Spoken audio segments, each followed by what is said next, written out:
Assalamualaikum, selamat datang di channel Kang Opas. Kali ini saya akan membahas soal uji kompetensi 1 bab 1 bagian 8 esai Matematika kelas 8 semester 1. Kita langsung ke pembahasan.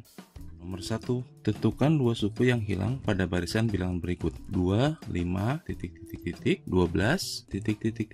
50.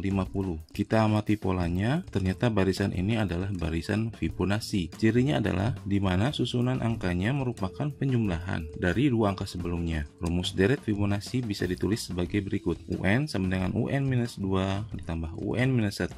Artinya, suku ke N merupakan penjumlahan dari dua suku sebelumnya. Jadi suku bilangan setelah 5 yang ini adalah merupakan hasil dari penjumlahan 2 plus 5 yaitu 7. Setelah 7 adalah hasil dari penjumlahan 5 plus 7 yaitu 12. Selanjutnya 7 tambah 12 yaitu 19. Kemudian 12 tambah 19 sama dengan 31 dan 19 tambah 31 adalah 50. Jadi dua suku yang hilang pada barisan bilangan pada soal ini adalah 7 dan 19. Soal berikutnya, nomor 2, bilangan-bilangan pada barisan 7, 11, 15, 19, 23, terus bertambah 4 pada setiap suku-sukunya. Jadi 7 tambah 4 sama dengan 11, kemudian ditambahkan 4 menjadi 15, dan seterusnya. Sedangkan bilangan pada barisan 1, 10, 19, 28, 37, terus bertambah 9 pada setiap suku-sukunya. Jadi pada baris ini polanya bertambah 9. 1 tambah 9 sama dengan 10, 10 tambah 9 sama dengan 19, dan seterusnya. Bilangan 19 terdapat pada kedua pola tersebut. Jadi di kedua barisan bilangan, baik barisan yang di atas atau yang di bawah, akan muncul bilangan yang sama. Bilangan 19 adalah bilangan yang sama yang pertama muncul di kedua barisan. Jika kedua barisan bilangan tersebut dilanjutkan terus-menerus, maka bilangan sama yang muncul berikutnya di kedua barisan adalah, jadi pertanyaannya adalah bilangan sama berikutnya setelah 19. Pembahasan, ada beberapa cara untuk menjawab pertanyaan di atas. Cara pertama adalah dengan menjumlahkan barisan bilangan secara manual satu per satu, berhenti ketika ada yang sama. 7, 11, 15, 19, 23, kemudian ditambah 4 di setiap urutan, maka hasilnya adalah 27, 31, 35, 39, 43, 47, 51, 55, 59. Barisan yang satunya lagi 1, 10, 19, 28, 37. Kemudian ditambah 9 di setiap urutan, maka hasilnya adalah 46, 55, 64. Cukup karena suku bilangan berikutnya yang sama sudah ada, yaitu 55.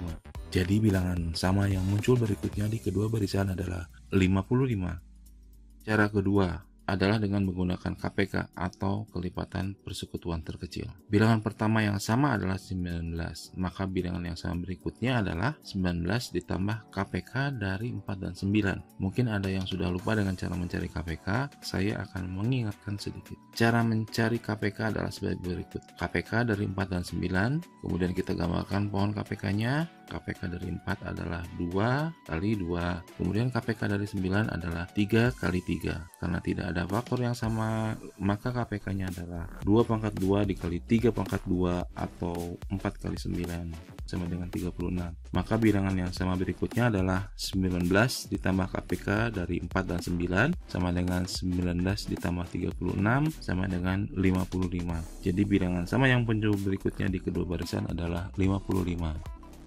Cara ketiga adalah dengan menggunakan rumus suku ke N, yaitu UN sama dengan A ditambah dalam kurung N kurangi 1 dikali B, di mana A sama dengan suku pertama, N sama dengan baris suku ke N, B sama dengan beda barisan atau penambahannya. Saya sudah membahasnya di video pembahasan soal uji kompetensi 1 bab 1 bagian A. Bilangan pertama yang sama adalah 19 di kelompok baris pertama yang setiap penambahannya 4, angka 19 terdapat di suku keempat. Di kelompok baris kedua yang setiap penambahannya 9, angka 19 terdapat di suku ketiga. Maka bilangan berikutnya yang sama di kelompok baris pertama adalah bilangan di suku keempat ditambah 9 sama dengan 13, yaitu di suku ke-13 atau U13. Kita masukkan ke rumus UN, hasilnya adalah U13 sama dengan 7 ditambah dalam kurung 13 dikurangi 1 dikali 4 sama dengan 7 ditambah 12 dikali 4 sama dengan 7 ditambah 48 sama dengan 55. Maka bilangan berikutnya yang sama di kelompok baris kedua adalah bilangan di suku ketiga ditambah 4 sama dengan 7,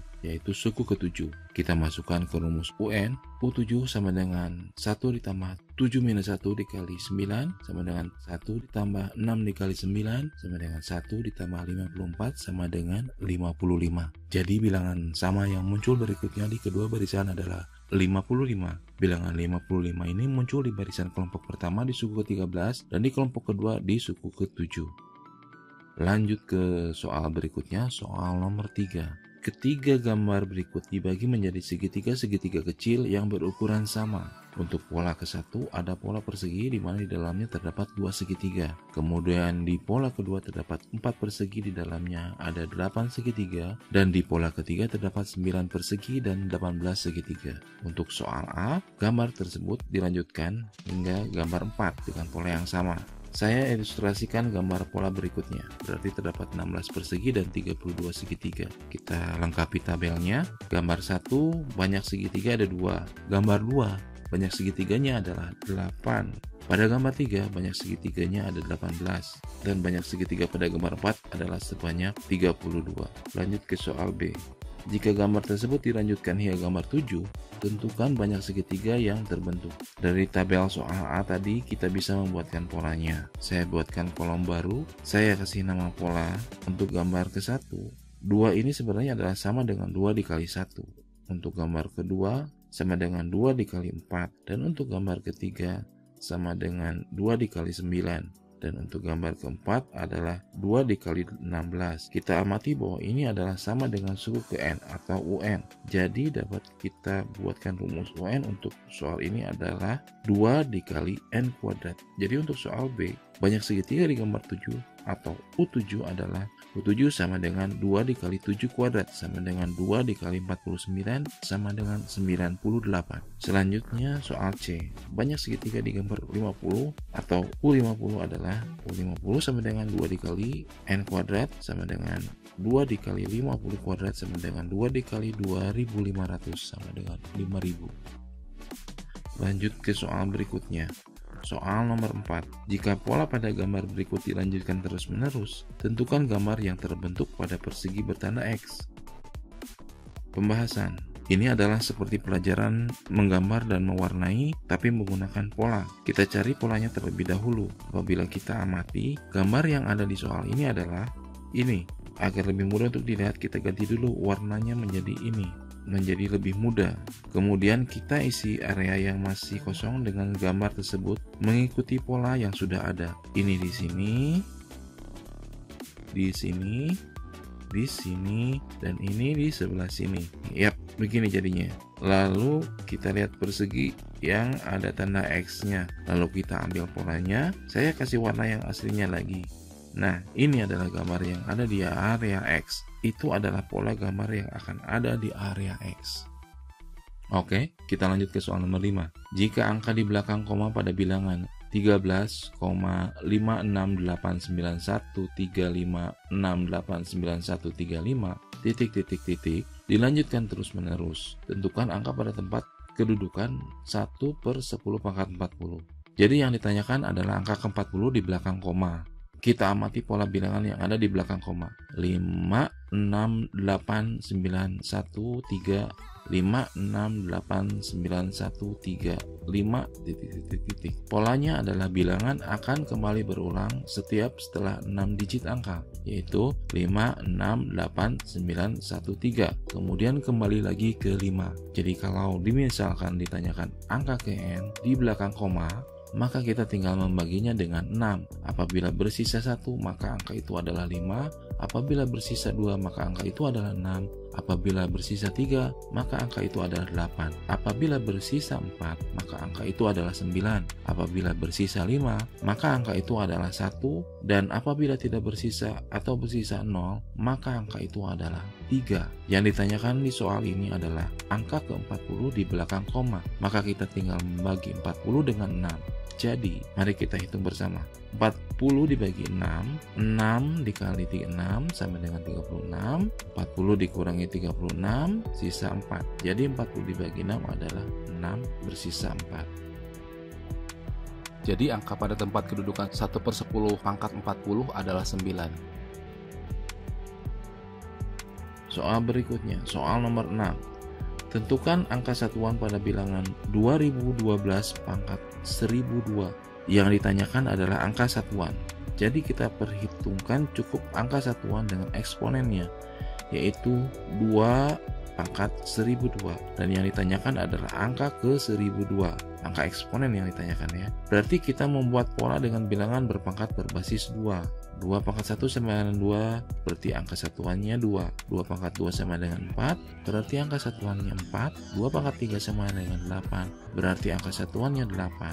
2 pangkat 4 sama dengan 16, berarti angka satuannya 6. 2 pangkat 5 sama dengan 32, berarti angka satuannya 2. Kita amati pola bilangan satuan hasil dari perhitungan bilangan berpangkat basis 2 adalah 2, 4, 8, 6, kemudian kembali lagi ke 2. Maka kesimpulan adalah polanya berulang setelah 4 digit angka. Ini artinya untuk mengetahui angka satuan pada bilangan 2012 pangkat 1002, kita tinggal membagi angka eksponennya atau angka pangkatnya dengan 4. Apabila hasil pembagiannya bersisa 1, maka angka itu adalah 2. Apabila hasil pembagiannya bersisa 2, maka angka itu adalah 4. Apabila hasil pembagiannya bersisa 3, maka angka itu adalah 8. Dan apabila hasil pembagiannya tidak bersisa, maka angka itu adalah 6. Maka 1002 dibagi 4 adalah 4 dikali 250 sama dengan 1000. 1002 dikurangi 1000 sama dengan 2. Jadi hasilnya adalah bersisa 2. Jadi angka satuan pada bilangan 2012 pangkat 1002 adalah 4. Berikutnya soal nomor 7.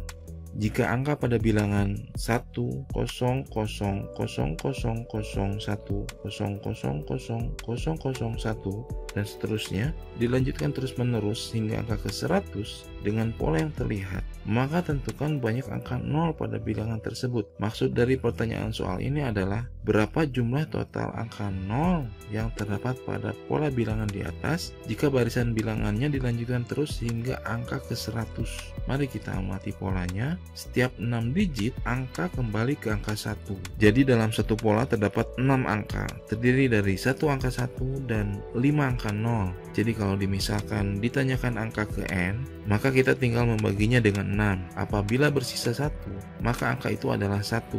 Apabila bersisa 2, maka angka itu adalah 0, dan jumlah nolnya dalam pola itu ada 1. Apabila bersisa 3, maka angka itu adalah 0, dan jumlah nolnya dalam pola itu ada 2. Apabila bersisa 4, maka angka itu adalah 0 dan jumlah nolnya dalam pola itu ada 3. Apabila bersisa 5, maka angka itu adalah 0 dan jumlah nolnya dalam pola itu ada 4. Apabila tidak bersisa atau bersisa 0, maka angka itu adalah 0 dan jumlah nolnya dalam pola itu ada 5. Sekarang mari kita bagi 100 dengan 6. 6 dikali 1 hasilnya adalah 60. 100 dikurangi 60 sama dengan 40. 6 dikali 6 sama dengan 36. 40 dikurangi 36 sama dengan 4. Berarti hasilnya adalah 16 sisa 4. Ini artinya angka ke 100 dari barisan bilangan di atas berada di pola ke-16, kemudian ditambah bersisa 4. Sedangkan dalam satu pola itu terdapat 5 angka 0. Jadi banyaknya angka 0 hingga angka ke-100 adalah 16 dikali 5 plus bersisa 4, di mana 16 adalah jumlah pola hingga 100 dan 5 adalah jumlah angka 0 dalam setiap pola. Berarti 16 dikali 5 ditambah 3 sama dengan 80, ditambah 3 sama dengan 83. Jadi banyaknya angka 0 pada bilangan tersebut ada sebanyak 83 angka 0. Baik, kita lanjut ke soal nomor 8. Jika n menyatakan banyak rusuk pada suatu prisma, tentukan banyak sisi pada prisma tersebut. Kita amati dan pahami dulu soalnya. Kita pahami dulu apa itu rusuk, prisma, dan sisi. Rusuk adalah ruas garis dapat berupa garis lurus atau garis lengkung pada sebuah bangun ruang. Prisma adalah bangun ruang yang memiliki alas dan atap yang sama bentuk dan ukurannya, serta memiliki sisi bagian samping yang berbentuk persegi panjang. Sedangkan sisi adalah bidang datar yang dibatasi oleh rusuk dalam suatu bangun ruang. Kalau kita gambarkan sebagai berikut, ini adalah prisma segitiga dan ini adalah prisma segi empat. Ini adalah rusuknya dan ini adalah sisinya. Banyak rusuk di prisma segitiga ada 9 dan sisinya berjumlah 5. Banyak rusuk di prisma segi empat adalah 12 dan sisinya berjumlah 6.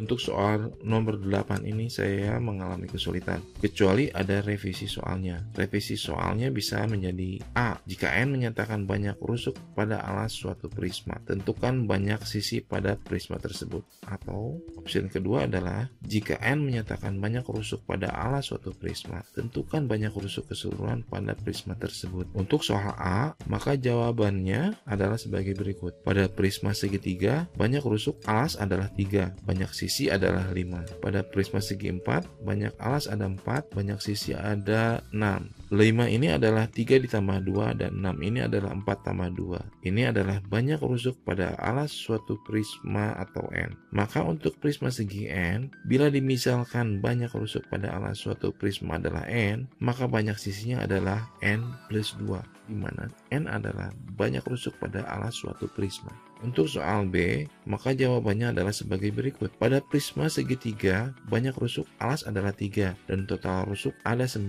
atau 3 dikali 3. Pada prisma segi 4, banyak rusuk adalah 4 dan secara keseluruhan memiliki rusuk sebanyak 12 atau 4 dikali 3. Kalau ini adalah N, maka ini menjadi N dikali 3 atau 3N. Jadi banyak rusuk pada suatu prisma adalah 3N, di mana N adalah banyak rusuk pada alas suatu prisma. Soal berikutnya, soal nomor 9. Kita amati soalnya. Untuk urutan ke-1 atau U1, banyak bola ada 4. Urutan kedua atau U2 ada 5. Urutan ketiga atau U3 ada 8. Dan urutan keempat atau U4 ada 13 bola. Dari gambar pola soal, dapat kita lihat bahwa di sini di U1 di tengah-tengah gambar penambahannya adalah 0. Jadi urutan ke-1 atau U1 ada 4 ditambah 0 kuadrat sama dengan 4. Kemudian di U2 jumlah bola ada 5. Kalau melihat gambar ada penambahan 1 bola di tengah. Jadi 4 ditambah 1 atau 4 ditambah 1 kuadrat sama dengan 5. Selanjutnya untuk urutan ketiga atau U3, maka bola ini adalah awalnya ada 4. Kemudian ada penambahan 4 bola di tengah. Jadi total keseluruhan bola adalah 4 ditambah 4 atau 4 ditambah 2 kuadrat sama dengan 8. Selanjutnya untuk urutan keempat atau U4, awalnya 4. Kemudian ada penambahan di tengah sebanyak 9 bola.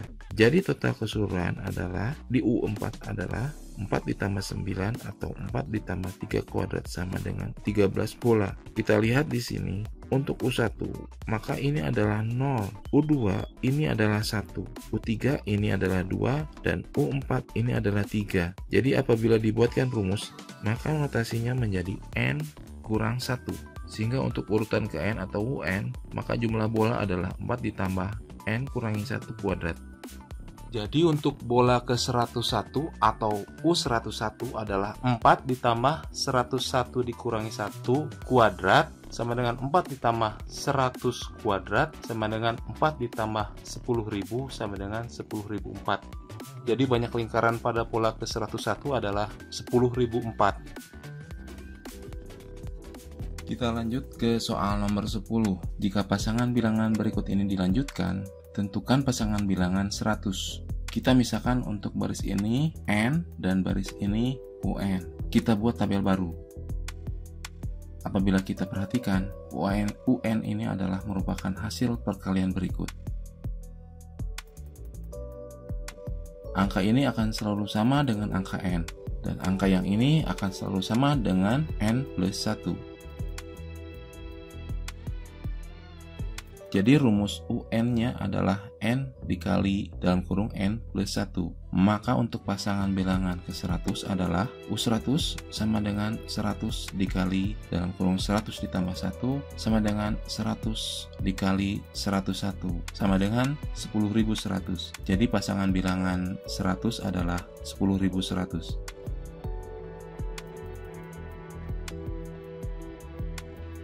Demikian pembahasan dari uji kompetensi 1 bagian B atau ISAI. Untuk bagian A atau pilihan ganda, saya bahas di video yang berbeda. Terima kasih sudah menonton video ini, semoga bermanfaat. Sampai ketemu di video yang lain. Wassalamualaikum warahmatullahi wabarakatuh.